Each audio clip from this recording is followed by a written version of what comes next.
What's up, my friends? Hello. The NBA playoffs are rolling, baby. It's your boy, Rick Kamla. We are the SportsEthos NBA Show with Rick Kamla. We are here at your service. Pete Pranica, my boy, play-by-play man with the Memphis Grizzlies, is going to be joining us in about 20 minutes. We'll talk Grizzlies. We'll talk playoffs with him. I have some goodies for you. But first, Bet Online, they have goodies for you. Bet Online is the world's most trusted betting platform and your number one source for all your sports betting action. Baseball season's in full swing. We're into the NBA and NHL playoffs. Bet Online has more ways for you to stay in on the action with the latest odds, news, scores, even live in-game betting while the games are being played. They have the largest selection of odds. Did you know that? On everything from the MLB, NBA, NHL, UFC. BetOnline remains the best online source for all your sports wagering info. And in between games, they got you. Head over to BetOnline Casino with all the top Vegas-style games, including poker and a live casino. BetOnline, the game starts here. So as we do here in the playoffs, my core four. Number one, the Oklahoma City Thunder getting a breakthrough win in Game 7 against Denver yesterday. To get championship DNA, to acquire it, to nurture it, to fester it, you got to play against teams with championship DNA, and you've got to find a way to conquer. It's just, it's how it's done really in any sport, but specifically with our NBA. It's a stepping stone process. You get to the playoffs last year, you go to the second round, you lose to Dallas, okay? It's their year. They go to the finals. You come back. Second round, okay, there were many, many moments here against Denver where it looked like Denver was going to win a game and OKC flipped it and came back and won the game. And there were many times in this series where I was like, is Denver going to win this series? Is OKC actually going to lose? Not a hit on OKC with that. More of a compliment to Denver because Denver's a really, really, really good team with championship DNA. And OKC persevered. I didn't really see them going 7 in any series in the West. They went 7 and they didn't lose. In fact, they trucked 125-93. I mean, bye. It's been real. Thanks for making the trip to OKC. Now get on that plane and go back to Denver. Guys, that's against the best player in the world, Nikola Jokic. That is annihilation. Super impressive performance by OKC yesterday. That is the team we've been seeing all year. The team that won 68 games. The team that had the best defense in the league that me and Doc and many, many others have been saying. They're winning this thing. They're winning this thing. They're winning this thing. That's the team we've been talking about. Jokic, not great. 20 points, 9 rebounds, 7 assists. SGA, phenomenal. 35 points, 3 rebounds, 4 assists, a block, 3 steals, 12 of 19. I don't want to hear anything. And you can't now because SGA beat Jokic. If Jokic beat SGA yesterday, SGA was going to get killed. How could he be the MVP when he can't even beat Jokic in the playoffs or blah, blah, blah, blah, blah, blah, blah, blah. I'm so happy they won just to flush all of that bull crap down the toilet. SGA said, coming into the game, after the game, about coming into the game, he said, I was nervous, to be honest, just knowing what was on the line, to know if you don't bring your A game, it could all be over. But I think that nervousness motivated me. I have personal experience with this, and I'll tell you a quick story on nervousness motivating you because nervousness takes a lot of people out and maybe even creates a panic attack or something like that, right? Your ability to navigate and manage nerves is everything. If you want to be successful, this could be in advance of a sales meeting. This could be in advance of a job interview. This could be in advance of a talk with your boss that's going to save your job or not. You just these life situations. I love this from SGA because he acknowledged, vulnerability with the nerves, but then he said he used it as motivation. So here's how I use nervousness as motivation. I don't know exactly how SGA did. Maybe he watched more film. Maybe he got more shots up. Maybe he shot more free throws.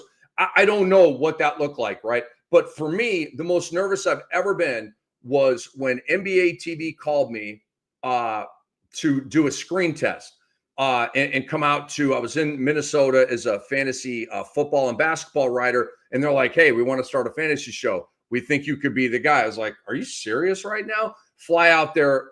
And so the night before the screen test, I just nervous beyond. But then the morning I woke up, I've never felt nervous like that in my life. It's like cold and hot. And I was like uncomfortable. And I'm like, what is happening to me? Nerves. Okay. Like Bill Russell and all these guys talk about like puking before games, right? Because they have nerves and stuff like that. Like I didn't puke, but like the nerves were like that. So I'm like, okay, what's going on here? What do I do? So I didn't have anything prepped. I didn't know what was going to be asked of me at the screen test, right? They just said, come on out, come in here. And so I went to work.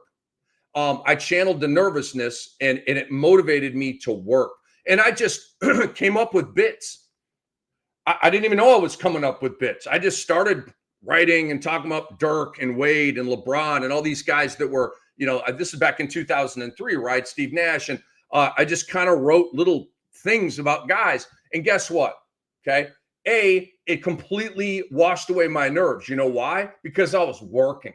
I wasn't fretting and pacing. I was working. I was thinking and generating thoughts. And I had no idea that I was preparing exactly what I was going to say at the screen test. So I go to the screen test. I'm still super nervous. But like I felt better about it because I had done some prep and everybody was super nice and welcoming and stuff like that. And so they're like, all right, what do you got for us? That's what they said to me when I'm at the desk and stuff. And I'm like, I'm thinking in my head, you know what I mean? Like nobody told me what to do. And then I get there and they're like, what do you have for us? You know what I mean? So thank God I did that work. Boom. I used all of that material that I planned. Didn't even plan to plan it, but I did. And I got the job and sort of the rest is history. But that's how you channel nervousness into motivation. To me, it's just get to work. Don't sit around and, oh my God, I'm so worried. I'm so nervous. Work on something. Work on what you're going to say to your boss. Work on what you're going to say in that sales presentation. Work on what you're going to say at that speech in front of 250 people at the gala on Friday night or whatever, right? Don't be nervous. Get to work. All right, we're going to get back to work on this show. Life lessons with your boy, Rick Kamla, inspired by Shai Gilgeous-Alexander. OKC's depth. Once again, been talking about it all year. Isaiah Hartenstein, 17 minutes. Lou Dort, 17 minutes. Isaiah Joe, 4 minutes in Game 7. And they still destroy Denver. OKC passed several tests in this series. There was a narrative about clutch games. They were in the fewest amount of clutch games of any team in the NBA regular season. They're the NBA's youngest team, okay? And they're up against a team with championship DNA. They answered all of the questions. Jalen Williams said, you never know how many Game 7s you're going to get. It's an opportunity to be great. So I was just more excited about playing and getting that opportunity. I picked this quote as well. Because again, this is really heady maturity by a younger, star. He's not looking at it like James Harden would, as it's another opportunity to fail. And he doesn't look at it that way, but that's usually what happens. But again, this is a life lesson. He's not looking at it as an opportunity to fail. He's looking at it as an opportunity to shine. Okay, a rare opportunity on a gigantic stage.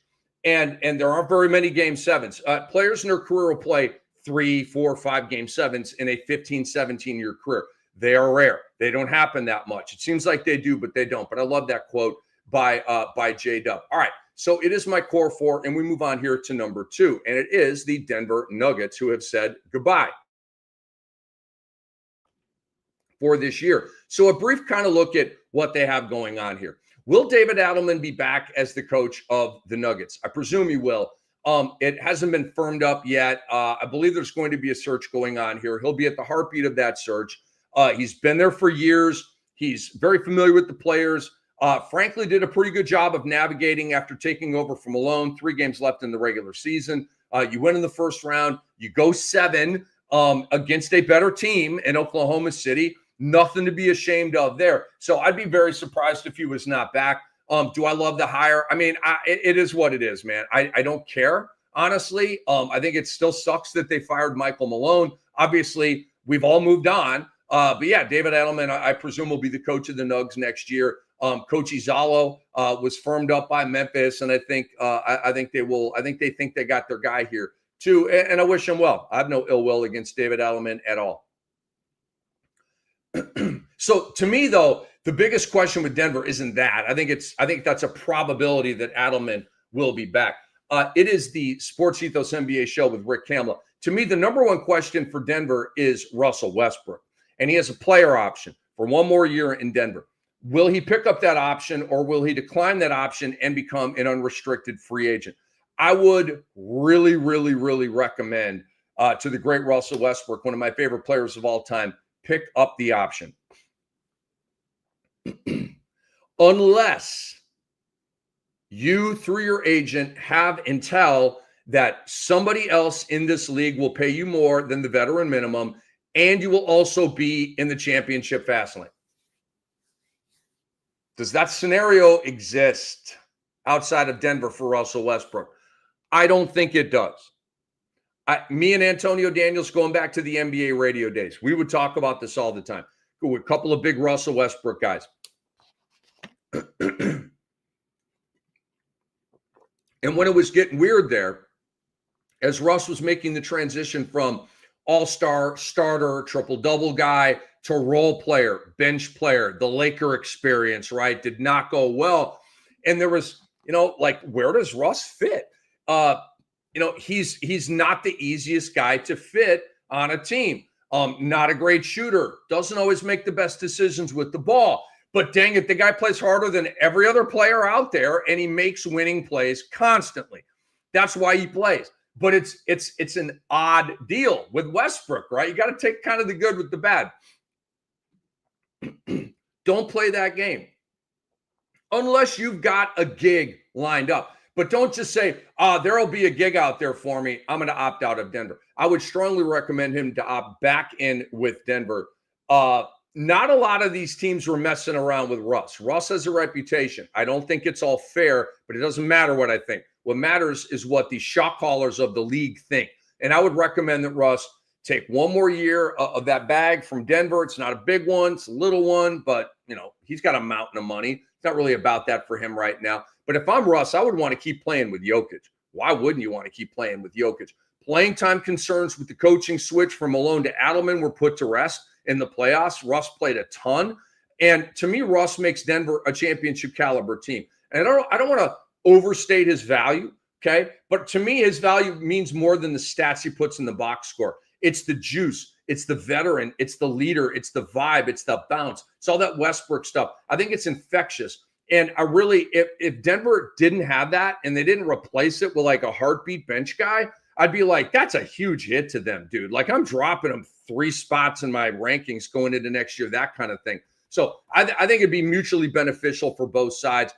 Quick prediction. I think Jokic is going to get back to win an MVP next year. This was SGA's year. We all thought it probably would be. He backed it up with a magnificent season, 68 wins, led the league in scoring, all that stuff. And they may do all that stuff again. But to me, if Jokic goes triple-double again, I think it'll boomerang back around to him, and I think he could get another MVP. And I just want to send a shout-out to Aaron Gordon, man. He suffered a grade 2 hamstring strain at the end of Game 6, a 4 to 6 week injury, and the guy's out there playing in Game 7. I mean, I don't care if you missed every shot, if you had 6 fouls in 3 minutes, dude. The fact you're playing through that, you're a G, bro. Aaron Gordon, you are a G, and I love you. Remember all the big shots he hit. What a playoff run for him, man. We'll see you soon. Number 3 in Cam's core 4. Minnesota against Oklahoma City. All right, let me give you a little prediction here. We're going to bring on Pete Pranica, play-by-play of the Memphis Grizzlies here in just a second. Actually, we have Pete with us right now. So let me jump out of my core 4, and let's bring in my buddy Pete Pranica. I don't want to keep him waiting any longer. So Pete, let's bring you in. There's my guy. What's up, dude? What's up? Is that Notre Dame you're rocking right there? Is that a Notre Dame? Oh, I'm having trouble hearing you.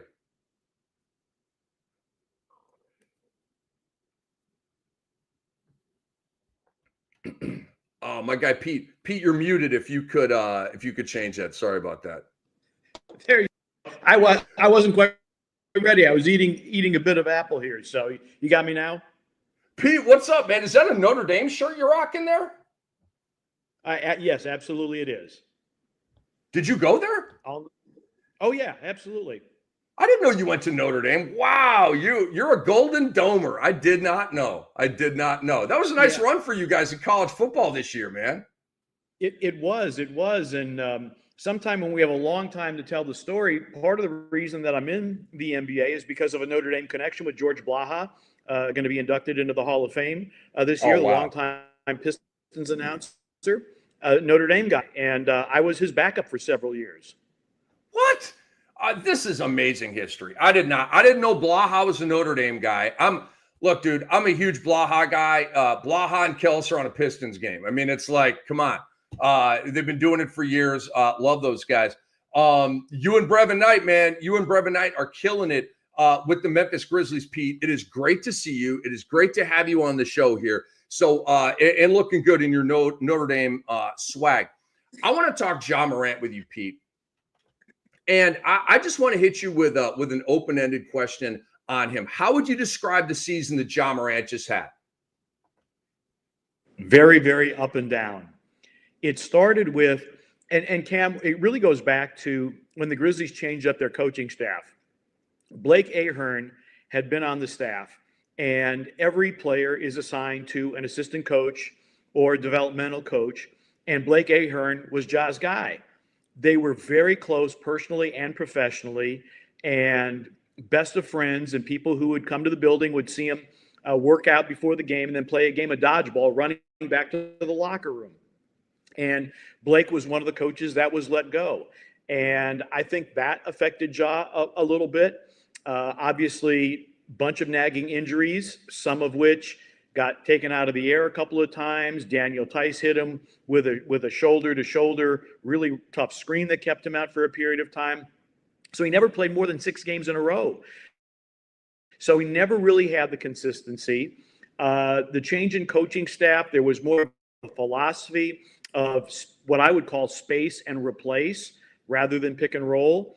That's not Ja's specialty. And so all those things came together in a very inconsistent season for him because, you don't play more than 6 games in a row the entire season. You can't get into any kind of flow or any type of rhythm. Great points, Pete. So as we move forward here with Coach Izzalo, do you think Izzalo is going to sort of morph what he does to better suit Ja? Could this be a disconnect moving forward, or is it just on Ja, Pete, as a professional? You got a new coach. Coach has his system. The organization believes in the coach. Obviously, that's why he's got this job. Like, kind of, does Ja just need to rock, even if it's not a great fit, and change his game? Or does Izzalo maybe need to change his coaching to meet the player a little bit more? Okay, great question. Couple of things. Number one, Ja Morant was effusive in his praise of Izzalo in his end-of-season press conference. Likes the way that Tuomas approaches the game. Tuomas, in my conversations with him, he said, look, I'm a pragmatist.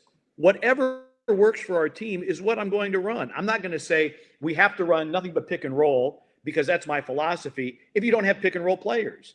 And I think what's going to happen is that Tuomas is going to figure out the strengths of this team and what is the best identity for this team given the current roster makeup. And a lot of that is, and Tuomas had a great reputation in Europe as a pick and roll genius.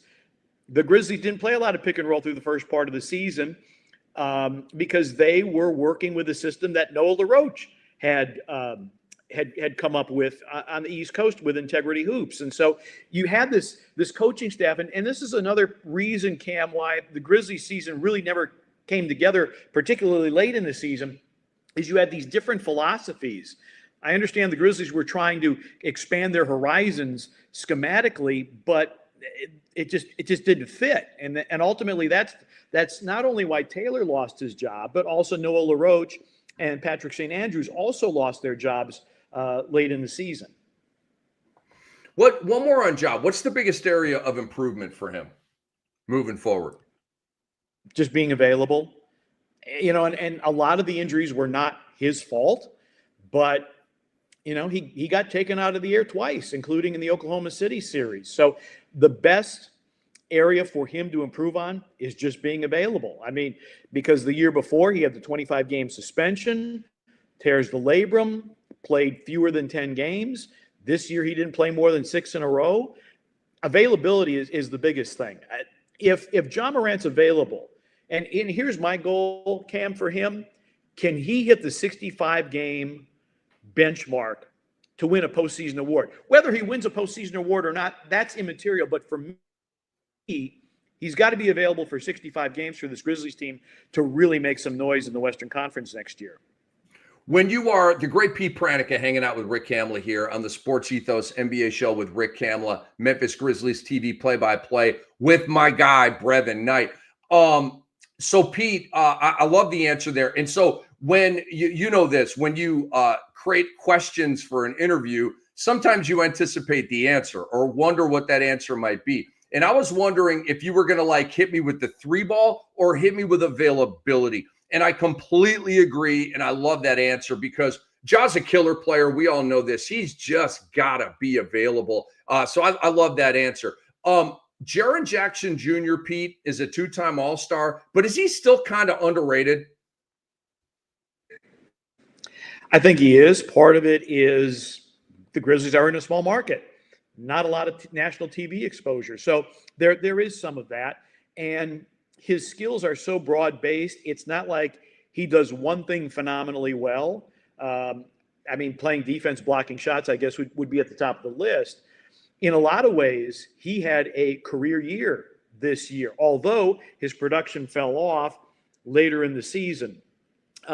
Underrated, yes, but certainly a solid player. And I don't think he and Desmond Bane, to me, are the two hardest workers on this team. And Jaren has a burning desire to get better. He's worked very, very hard.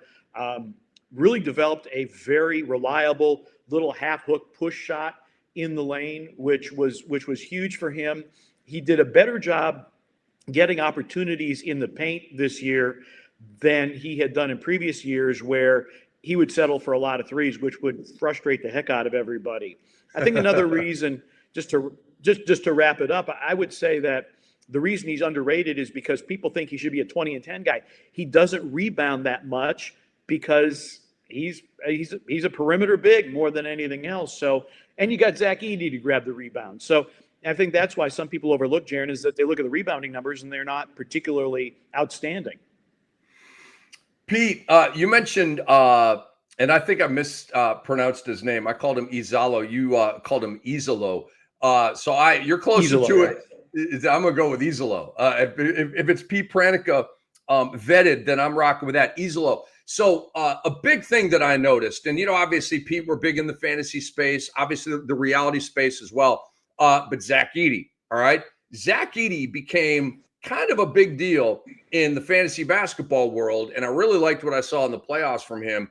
I felt like Izalo maybe trusted him more, maybe gave him more reliable minutes than Taylor Jenkins did. And I'm really like, Jenkins started him and all that kind of stuff. I'm like, wow, you're starting 2 rookies here. And it was working. But did you notice a change in deployment and maybe even usage and strategy with Zach Edey after the coaching change? Yeah, definitely, because Izalo's leaned more heavily into the pick and roll. And Taylor Jenkins at the start of the season said, look, we're going to give Zach Edey a fairly limited offensive package because what we're asking him to do, he didn't do in Purdue. At Purdue, it's, okay, go to the block, raise your hand, they'll throw you the ball. That's it. And the Grizzlies were bringing him into a different system. And when you think about the start of the season, where it was a lot of roll, replace, and not pick and roll, that was really tough for him to pick up on. And I think what Tomas Izalo said, look, this guy's going to be a cornerstone of the franchise going forward. we better figure out how to use him in the best possible way and let him play through his mistakes. And that's the only way he's going to learn. Zach Edey has a very good basketball IQ. I think people forget he's not been playing organized basketball all that long. He was a hockey player. He was a baseball player before he really started developing in basketball. So he is not as far along on his basketball journey as are a lot of guys his age. Very interesting, man. I'm feeling a double-double from Zach Edey next year. A quick follow-up here on Edey. Pete, I know you go way back with this league, man. And I like bouncing this comparison off of people because it brings up an old-timey guy that I think gets lost in the shuffle. And I just think it is the best comp for Zach Edey.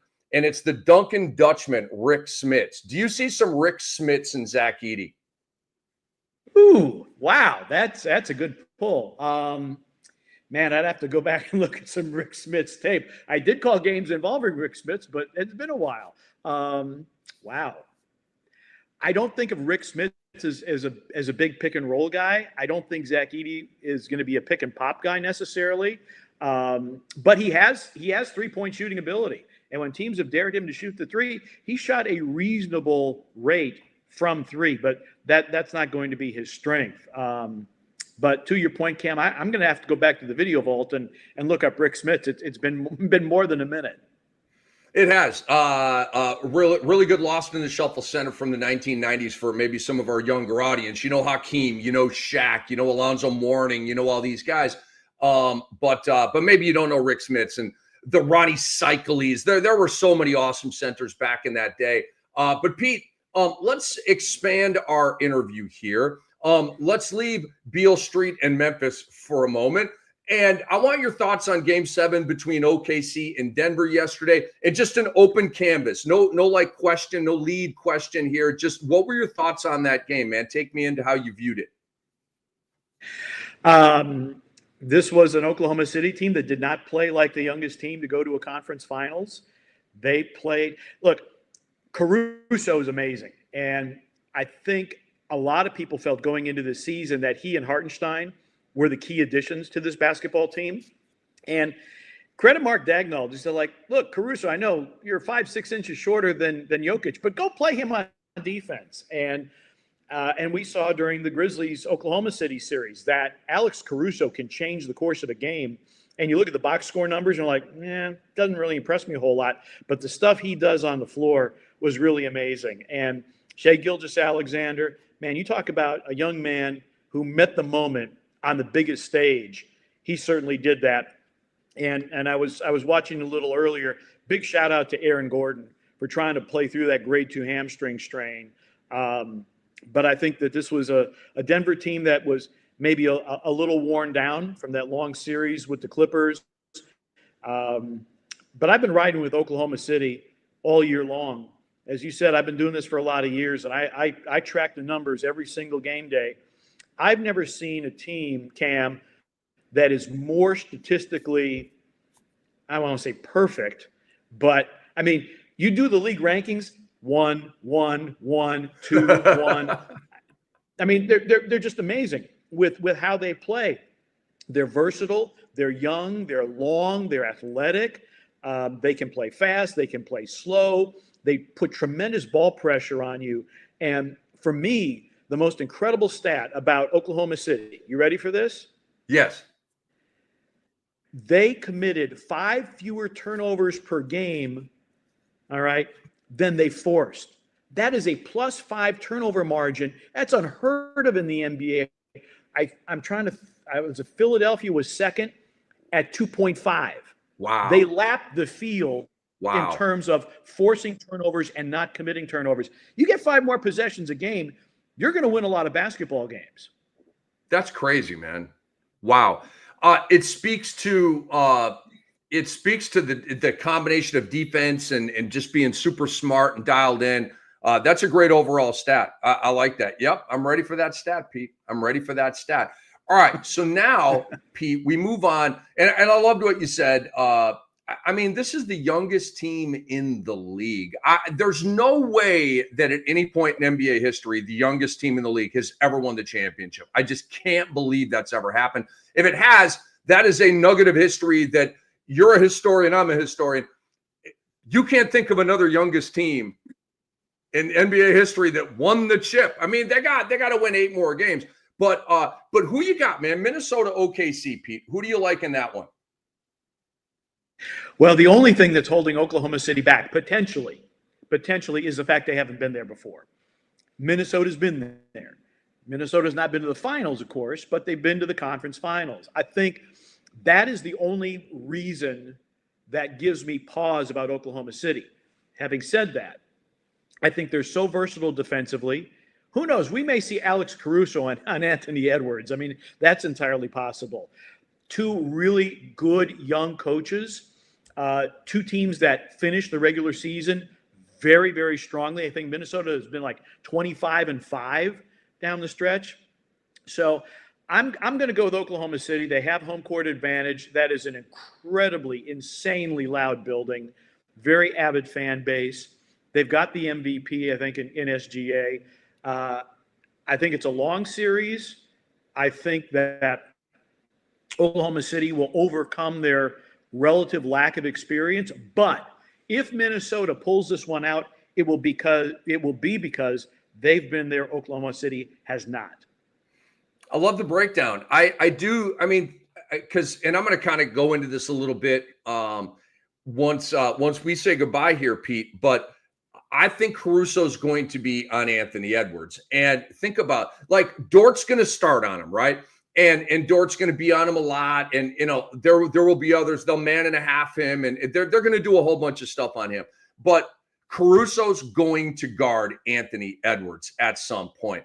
And it may play Dort to the bench. It may play Hartenstein to the bench if they determine that, hey, we can go with 1 big and 4 out and then, you know, better match. I don't – the weapons and the buttons that Daigneault has to push, Pete, it's almost unfair. Like, dude, you literally just won the Denver series.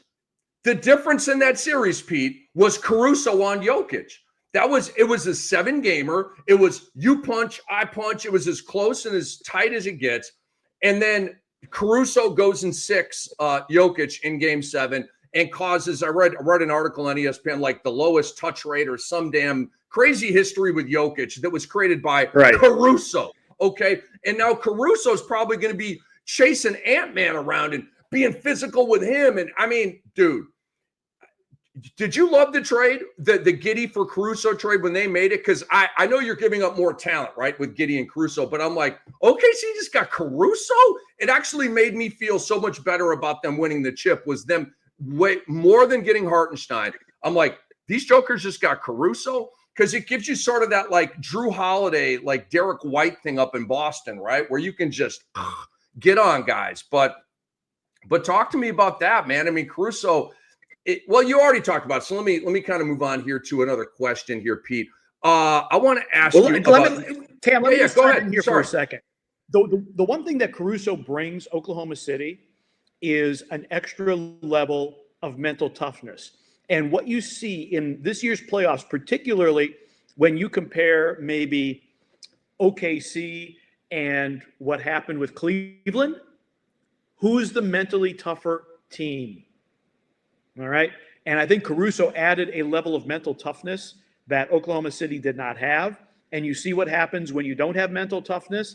We saw it in the end of that Indiana-Cleveland series. Indiana mentally was very tough. They played with an edge, and Cleveland couldn't match it. So I think Caruso physically, but also his physical, but his mental toughness is a big, big boost to OKC. Great points, man. I don't know. Like Garland and Mobley and Allen are fantastic players. They're all really good guys. But I don't, just a random thought bubble here, because Donovan Mitchell's a killer. Like, he doesn't need to change anything. He's out there going Kobe and Jordan and like just massive, massive games and playing with dog. And like, he's where he needs to be. I think those guys need to get pissed off. I think they need to get angry, and they're a little bit too laid back for me. Very talented, very effective and successful. But to win, you know what I said about Luka? When Luka gets serious, Pete, it's over.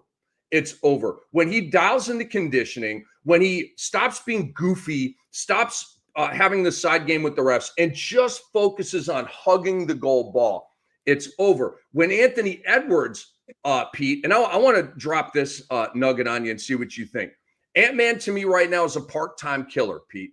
He's not a full-time killer. He needs to be a full-time killer. We see like the Jordan level, the Kobe level, and then we go back to sharing the ball, letting the defense dictate to him how it's going to be. So that's my thing in this Minnesota OKC series. I know what OKC is going to do. I trust this team. They're vetted, right? For Minnesota, Pete, for me, it's Ant-Man. Don't be laid back. Don't be happy. Don't be cute. Don't be goofy. Be a killer. Yeah, I totally agree with you. What impresses me about Oklahoma City on the defensive end, particularly their precision, they don't blow coverages. They are super disciplined. And Anthony Edwards, to your point, I mean, this guy could be the face of the league, and sometimes he's a little bit more about style over substance. And I think he's really, really got to buckle down if you want to win a championship. I go back to the Chuck Daly days with the Detroit Pistons and what he would say. Pistons were in their ascendancy. He would say, you don't know how long and how hard you have to play to win a championship. You have to go through the process. He says, first couple of times you get to be playing in mid to late May, you're just begging for it to be over. This season has gotten incredibly long. You have to fight through that. And the question that I have for anybody who is playing in the Final Four this year, are you willing, are you able to shake off the fatigue of a long season and stay true to your task at hand? Cleveland wasn't able to do that. They didn't understand how long and how hard you have to play to win a championship. Kobe Bryant certainly knew that. You've got 4 teams in the Final Four that they haven't been there. So I think the team that can be mentally tough and can figure out how to maintain their focus, as you know, the season's going on like 100 games long now. Can you maintain your focus? Can you maintain your discipline? The team that does that best will end up lifting the trophy based on the early returns. I think the mentally toughest team, most disciplined team, is Oklahoma City, but somebody could prove me wrong. Pete, one more for you, man, and then a lighthearted look at Pete's life. New York and Indiana. Let's talk about that one. New York has home court. I see a long one. How do you view this one, Pete? Who do you have winning this series and going to the NBA Finals? All I know, Cam, it's going 7 games. I mean, I really think you've got tremendous star power here. I'm a huge Jalen Brunson fan. Just incredible. You talk about killers. You talk about clutch time superstars. He absolutely is that. I've loved Tyrese Halliburton's game since he was in Sacramento. I was thrilled when Sacramento traded him out of the Western Conference, because it means the Grizzlies only had to see him twice instead of 3 or 4 times. And 2 of the very best coaches we have in our league right now, in Rick Carlisle, obviously, and Thibs. If I have a question mark about New York, if this is a long series, there is no team that relies more heavily on their starters than the Knicks. You're 1 turned ankle away, you're 1 strained hamstring, 1 strained calf away from being in real trouble if you're the New York Knicks, because they've relied so heavily. And I know Mikal Bridges, Iron Man, love Mikal Bridges. But you wonder at some point if this Knicks team isn't going to break down because of all the heavy minutes their starters have played. Having said that, if you're asking for a winner, I'll reach in my pocket, I'll pull out a quarter, and I'll flip a coin. I understand. It's going to be a great series. I have it going 7 as well. I'm going to be telling the people my prediction here in a minute. I'll just tell you, Pete, I can't, and I am a better investor. It gets blurry from time to time with the decision making. But I don't want to bet against Brunson right now. And he's got game 5 at home, game 7 at home. Hasn't really mattered that much, but maybe now it does.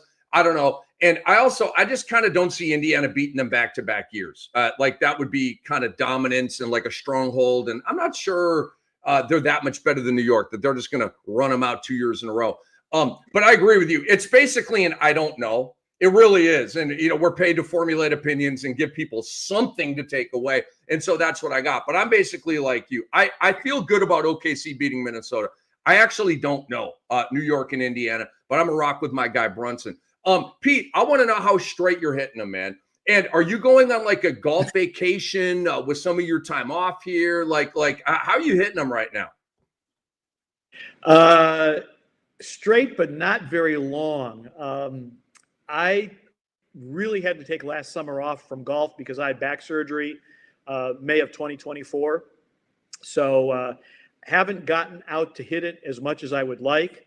No golf trips planned, some hiking trips planned. Iceland and Scotland on the agenda. I've always wanted to see the Isle of Skye, and so that's on the docket for this summer. Nice. That's fantastic, man.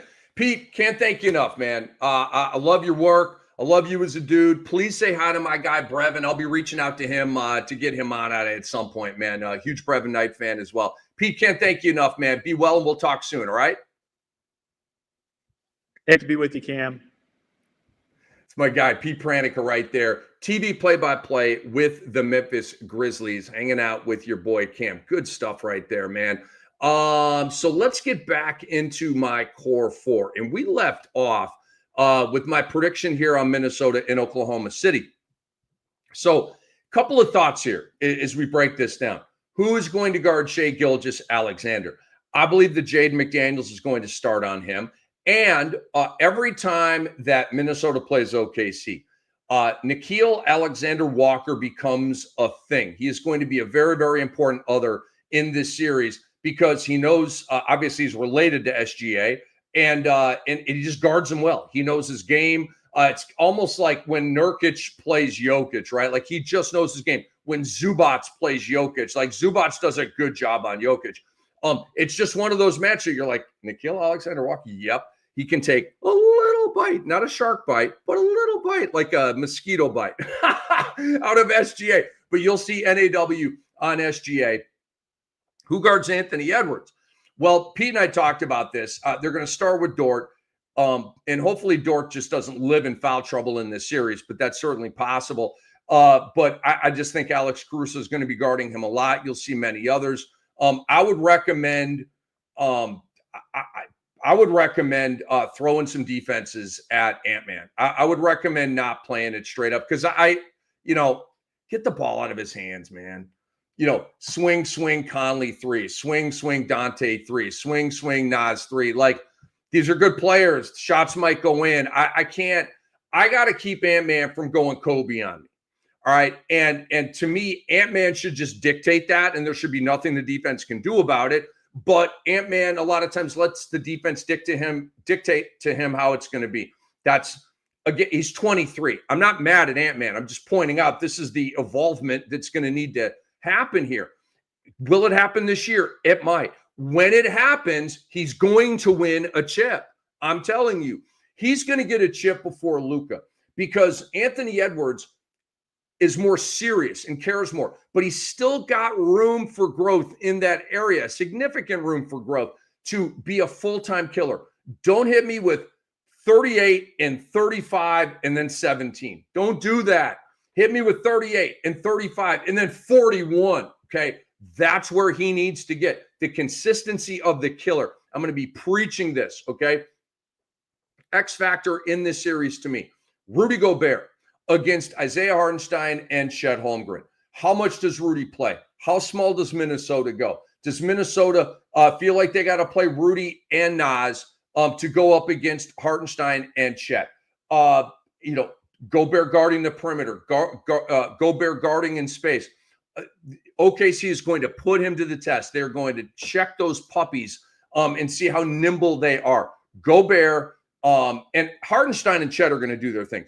But Gobert, to me, is a huge difference maker. We saw, was that in the Lakers series? Andre, help me out, where Gobert had that like 30 and 20 game. That was the Lakers series, right? 99% sure. There's so many games going in my skull. But we've seen Gobert be a major difference maker in these playoffs. And so he's my X factor for this series. A big question that I have entering particular series, okay, like this right here, and this is the perfect time for this. Whose time is it? SGA or Ant-Man? Guys, sometimes it's your year. It's your time. Last year for Tatum and Brown, it was their time. This is superstar versus superstar. Whose time is it? Is it SGA's time or is it Ant-Man's time? As in, which one of these cats are closer to the ring and all that kind of stuff. I think SGA is a little bit more mature, developed, polished, mentally strong, and consistently a killer. He's the most consistent guy we have in the league. I mean, him and Jokic. I mean, it's 30 every game from SGA. There's not 40 and then 20, 40 and then 20. It's 30 every game. So I think SGA is just a little bit above Ant-Man there. So I think whose time is it? I think it's SGA's time. Just won his first MVP, and I think he's about to get his first championship. Who will be the best number 2 in this series? Is gigantic. Julius Randle or Jalen Williams? I'm going to rock with J-Dub, and I understand the Randle. Check this out. I'm a Randle guy. You guys know this, and I've loved what he's done in the playoffs. Julius Randle in 2 playoff series is going 24, 6, and 6. Wow. J-Dub in the playoffs has gone 20, 5, and 6. So both really good. Randall's been spectacular for Minnesota. And I'm not saying he's going to have a bad series. I think J-Dub's going to have a better series. I think there's going to be better matchups for J-Dub. You know, Julius is going to be tangling with Chet and Dort and Hartenstein and all these bigs, man. So ultimately, my prediction is OKC in 7. I believe this is going to be a classic series and the beginning of an Ant-Man and SGA rivalry. And just one more thing before we move on here. I want Ant-Man and SGA to run into the smoke and guard each other. I want to see that. And I know it's not going to be a full-time thing. It's not even going to be close to a full-time thing. But, like, let's say it's a critical fourth quarter possession. Jaden McDaniels is in foul trouble. He's got 4. He's on the bench. SGA's coming up. Minnesota's down 5. I want to see Ant-Man pull his shorts up, get in a stance, guard that man. Is that too much to ask? You know, I want to see SGA from time to time. Just be like, you know, like push him off and just be like, almost like in that all-star game, you know, where you get the ISO, right? With the guy against the guy. We just need as much of that as we can possibly get in this series. I would love to see Ant-Man and SGA woofing and maybe get nose to nose and like a little bit of this. Like, come on.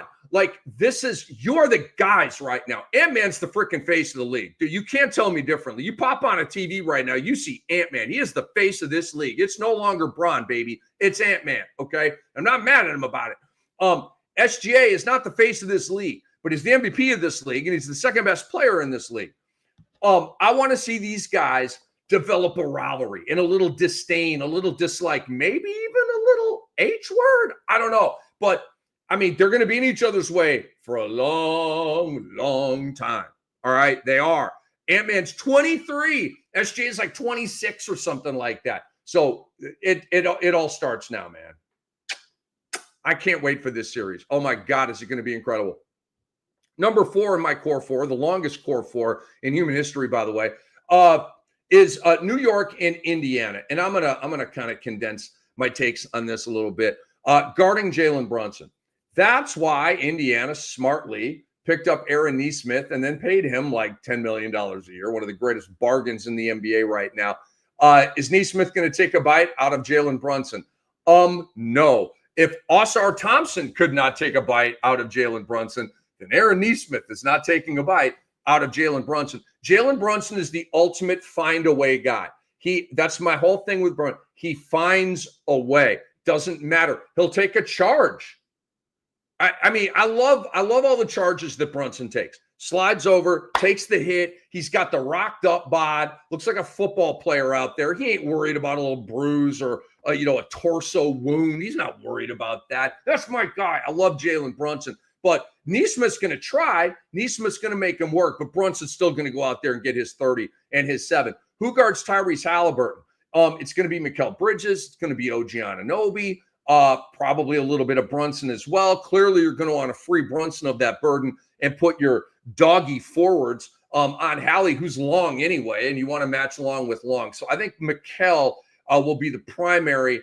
In terms of Halliburton's nimbleness and the quick twitch and like the step backs and stuff, I feel like Bridges is a better matchup for that. With the long arms, he's skinny, a little more quick twitchy than OG Anunoby, who's a little bit more burly.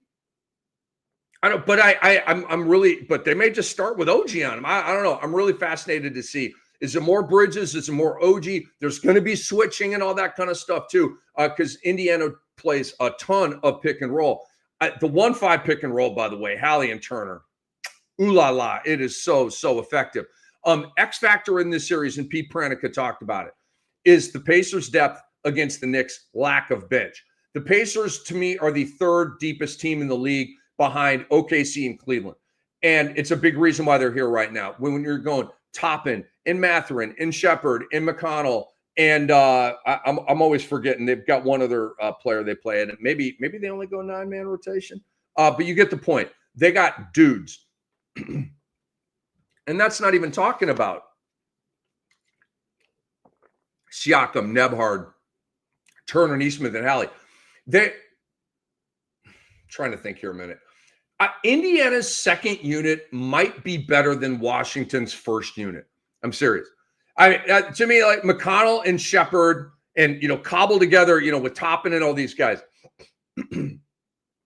My guy, Jarris Walker. And they're going to go beat Washington most of the time. Am I wrong? I don't know. I love Indiana's second unit. Karl Anthony Towns versus Miles Turner is a huge matchup in this series. And I'm going to put it out here right now. Karl Anthony Towns cannot be in a push with Miles Turner. A push is a betting term. It means you push. It means nobody wins. It means it's a tie, basically. Okay. Miles Turner can't turn Cat into a push. Cat can't let Turner make it a push.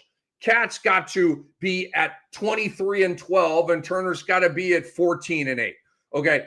Like Turner can't be at 20-8 and Cat be at 21-11. It can't be like that. There's got to be a difference here because OG and Bridges are going to be super busy on the defensive end. Brunson's going to be doing his thing. No worries at all. Josh Hart's going to be doing his thing, flirting with triple doubles.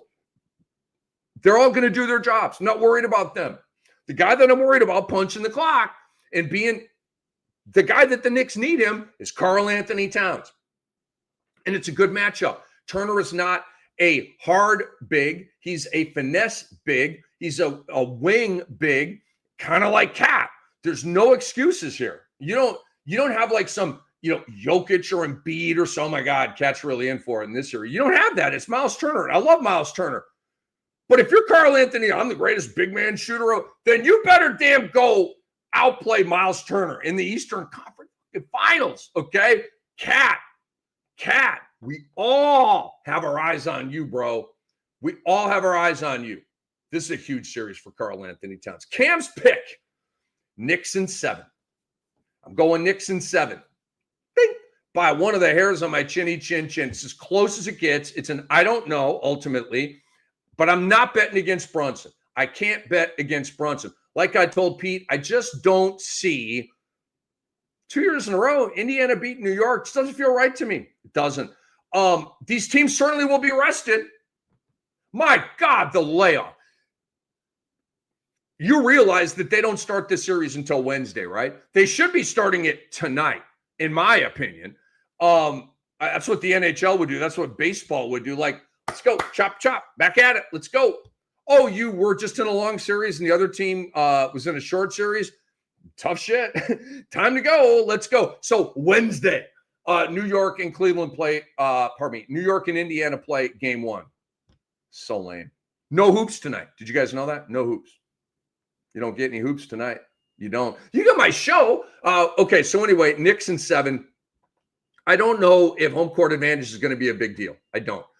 Sometimes it is, sometimes it isn't. What I know is the Knicks will have game 5 and game 7 at the Garden, and I think that didn't work for them last year. Indiana went into Madison Square Garden in game 7 and beat them with like the greatest offensive explosion ever. Shot like 70% in the game or whatever the heck that was. I just don't see that happening again either. Again, the act of God thing I fade coming off of it. My cameo of the week is Shai Gilgeous-Alexander. SGA is raising his game as these playoffs continue. In the first 4 games against Denver, people were asking questions. Kendrick Perkins banging on him, all this kind of stuff. The series against Memphis, SGA was good, not great. He went 28, 5, and 6. He did not average 32, 33, which he led the league in scoring with during the regular season. He was down 4 or 5 points a game. All right, but in the last 3 games, SGA went shh, shh, shh. Okay, game 5, 31, 6, and 7 in a crucial win. Game 6, they took an L, predictably, up in Denver in a death game for them, but he gave them 32, 3, and 6. And then game 7 yesterday, 35, 3, and 4. 3 straight 30s, back on track, and he's going to be 30ing frequently here against the Minnesota Timberwolves. He is a championship-level killer, and he proved it in these 2 series. We needed to see this stuff from SGA. He needed to see this stuff from himself, and he has done it. He is checking all the boxes. So let's move on to Rick's rant. Ladies and gentlemen, always love this bit because I get to call people out on bull crap. I do, and I like doing that. If I had a whistle right now, blow, blow the whistle. I would blow the whistle on people, just like a traffic cop at a busy Manhattan intersection, right? Like a real traffic cop where. God bless those people. I mean, they're standing out there, and there are ambulances and huge trucks whizzing by them. Oh, my God. You say a quick prayer for them like, whoo, you want to talk about in harm's way. My goodness. Anyway, the Warriors, your Warriors are lying about Jonathan Kuminga, and they need to just set him free. Mike Dunleavy Jr., their GM, said, JK has been here for 4 years. We've worked with him. He put in a lot of time. Despite him not playing in some playoff games, I think it's very reasonable and actionable for him to come back. I roll. He said, we value JK. No, you don't. He said, I think he had a resilient season. I agree with you there. As far as bringing him back next year, I think it's something we're very interested in doing. Lies. Because when I look at the things JK does well, in terms of getting to the rim, finishing, getting fouled, these are things we greatly need. We know he can bring those to the table. It's not hypothetical. Dunleavy added, for that reason, we'll try to bring him back. Try. You say we're confident that we'll bring him back, or we expect to bring him back. You don't say we'll try. That means you're not really going to try. I've been doing this too long, bro. You can't get this shit past me. No. This is exit interview, press conference, spinny bullcrap. All it is. They're all lies about my guy, Jonathan Kuminga. They're lies. He said, for that reason, we'll try to bring him back. But you've got to have those conversations. He said, you've got to figure it out. It's a two-way street in terms of creating, getting a new contract and all of that. So we'll see where it goes. Okay, so what he's saying there is we have pissed off Jonathan Kuminga in his camp so much that he doesn't even want to be back here. He doesn't. Does he fit in Golden State at all? Even a little bit? No, not even a little bit. Dude, it would be like sending DeMar DeRozan to the Albuquerque three-ballers, okay? I know this is, you know how my mind works. I'm a weirdo. All right, the Albuquerque three-ballers are a team in Albuquerque that only shoots threes. So you don't send DeMar DeRozan to the Albuquerque fucking three-ballers, okay? And you don't keep Jonathan Kuminga on the Warriors where he's despised by his head coach. So these are lies. Actionable to bring him back. No, it's actionable for you to pull off a sign-and trade with Jonathan Kuminga and get him to Brooklyn. All right? That's what's actionable here. He's a restricted free agent, so Golden State could pay him, offer sheet, they could match it, or they could do a sign-and trade. Dunleavy went on to say, I know where I see him as a player. I know how we can work with him better. But in terms of guessing how it's all going to play out and what the contract might look like or sign and trades and things like that, honestly, I'd be totally guessing at this point to conjecture on anything. He just mentioned sign and trade.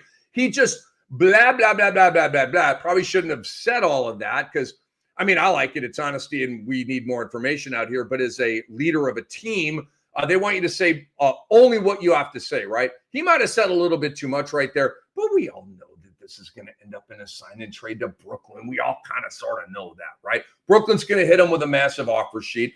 Golden State's going to be like, gulp.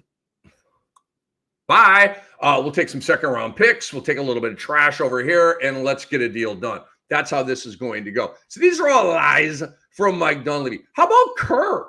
Ooh, let's hear what Steve Kerr has had to say about Jonathan Kuminga. Gather on the fire, people. Coach Kerr said that if Kuminga remains with the Warriors, that he is committed to making things fit better with him, with Butler. So it's kind of a weird thought here. Kerr is committed to making things fit better than they did with Kuminga after Butler arrived. Like I said, it was a horrible, horrible fit. Kuminga played in 15 games after his return from injury, but he fell out of the rotation. All right. And he even won playoff games without playing. Kerr said, if JK comes back, so right there, he gone. Right there. That's not a lie. That's Steve Kerr's truth right there. If JK comes back, because Kerr knows he ain't coming back. He already knows this. Kerr says, if JK comes back, we will for sure spend the early part of the season playing him with Jimmy, Draymond, Steph. To me, that would be a no-brainer. Lies. We didn't have that luxury this year. Lies. We were fighting. We basically have been in the playoffs since the minute we got Jimmy, and that was also when JK got hurt. We spent 31 games without JK and went on that run. We found a formula that worked. Steve, you don't have to blame your success with Jimmy Butler on you icing out Jonathan Kuminga. You have iced out Jonathan Kuminga off and on throughout his entire career. This is nothing new, okay? Call it what it is. Kerr said when he did come back, it was a tough fit. Damn right. But we also didn't have the luxury of experimenting and give that more of a runway. I disagree with that. If JK comes back, we have to look at that for sure. You can't find 15 to 20 minutes off the game for Jonathan Kuminga. Bro, you dropped him out of the rotation completely, okay? To say experimenting more. You just don't like the guy. Just say it. I'm not saying personally. I'm saying as a basketball player. He just doesn't fit with what Kerr wants him to do. And now, here is Steve Kerr's breakdown of JK's season. Steve Kerr said, I thought he had a really good year. Lies. Kerr said he was really coming into his own before he got hurt. That's fact. The injury really hurt him. Yeah, that's true. When he came back from the injury, he was not in rhythm. All right. He was not the same player he was when he got hurt. Okay, now we're going in and just being kind of mean on the dude, Kerr. He said, so that put kind of a little bit of an obstacle in our way as we were trying to get to the playoffs. Again, it's just you don't like the guy. Listen to this. Kerr said it felt square peg, round hole for us. We obviously went away from JK as part of the rotation, and he handled it really well. He's a guy who's got a lot of talent and ability, still growing, still raw in many ways. Kerr just freaking hates this guy. Why? He takes all these opportunities. Dude, Steve Kerr, I almost got to like walk around from it. I just get so pissed off about this. Like, Draymond Green's the best defender I've ever seen. It's so stupid. Jordan, Pippen, Rodman, all these motherfuckers you played with. But Draymond's the best defender you've ever seen because he's your guy and you've won championships with him and blah, blah, blah. Vomititious. Gotta be kidding me, man. I didn't want to read any more of it. I just don't. It is what it is. Sign and trade him to Brooklyn. I'm moving on with my life. I'm so over it. I'm so over it. I got to bring in Shaq. I need a little comic relief. Shaq, what's up, dude? Camel Juice, you're fired up today. I am, dude. Shaq, the Warriors' treatment of Jonathan Kuminga over the years and Steve Kerr, it drives me crazy. Can you relate to that at all? No, I don't even know who Jonathan Kuminga is. I understand, Shaq. I totally understand. All right, Shaq, are you ready for me to unpack the most valuable other and get your vetting in that process? Are you ready? Are you willing to comply with that plan, Shaq? No, but yes, go ahead, Kamla. All right, I will. All right, Alex Caruso. I'm going to bring this to Shaq. He is the ultimate judge, and we will see if Shaquille O'Neal co-signs this. And if he doesn't, then I'm really going to have to dig in my bag of tricks because I believe it's Caruso. Shut up, Kamla. So Alex Caruso, game 7, all right? He was the difference in the game. Obviously, the stat line was okay, right? 11 points, 3 assists, 3 steals, 5 of 7 from the field. But check this out. Shaq, are you a big plus minus guy? I don't know what plus minus is. Okay, I'll just tell the people then that kind of like these analytics. Caruso became the 3rd player in league history to have a plus 40 plus minus in a game 7. Shaq, when Caruso was on the floor, OKC was a plus 40. Like, in other words, if Caruso played the whole game, they would have won the game 120-80. Does that make sense to you? No, Kamla, you said there'd be no math. You're right. I did. Sorry about that. So guarding Jokic, Alex Caruso guarded Jokic, made it very, very tough on him. Check out these statistics, okay? According to Genius IQ, Caruso defended Jokic for 40 half-court matchups in Game 7, the most by a guard on Jokic in any game of his career. Fancy. According to Genius IQ, Jokic averaged 103.8 touches per 100 possessions in Game 7, the fewest in any playoff game in his career. So Caruso guarded him when he was on the ball. Caruso kept him from getting the ball. Check this out. Jokic also accounted for only 0.78 points per possession when he touched the ball, and Caruso was on him. Shaq, does any of that math make sense to you? No, Kamla. Speak words. Stop with the numbers. Okay, dude, I got you. Are you mad at me? No, I love you, Cam. I love you too, Shaq. A lot of numbers right there, but I had to bring those up to give you the idea of what Caruso did to Jokic. We saw it. We saw the impact. But did we all know while we were watching it that it was that historical what Caruso was doing to Jokic? I did not. Caruso said, for me, it's about competing, being relentless with my energy, the effort to make it tough on him. And obviously the guys around me did a good job of helping and swarming because I'm not out there doing it on my own. Guys, this is why the Thunder made this trade. This is why you ship out a lottery pick in Josh Giddey. And look, what OKC did for Josh Giddey, sending him to Chicago, is exactly what Golden State needs to do with Kuminga and get him out, get him into a better spot where he fits. Caruso's got a championship with the Lakers, trying to win another one here with OKC. So, Shaq, do we have your blessing here? Is Alex Caruso the MVO for this week? Yes, I love what Caruso did. Shaq, do you like the defense on Jokic? Let me ask you a question, Shaq. Did you ever have a small like Caruso on you? In a playoff series, did a coach ever push that button and put like a 6'5" guy on you? No, that never happened. I would just dunk him into oblivion. Indeed, you would. Shaq, once upon a time, you told me, I asked you about Dikembe Mutombo, and may he rest in peace, in that series and all the elbow sandwiches you were giving him. And you said what? Well, he called me out. He thought sorry, Shaq, didn't he say something about single teams? Yeah. Dikembe said he could guard me single. And so I had to prove him wrong. All right. So Shaq, appreciate you joining us here.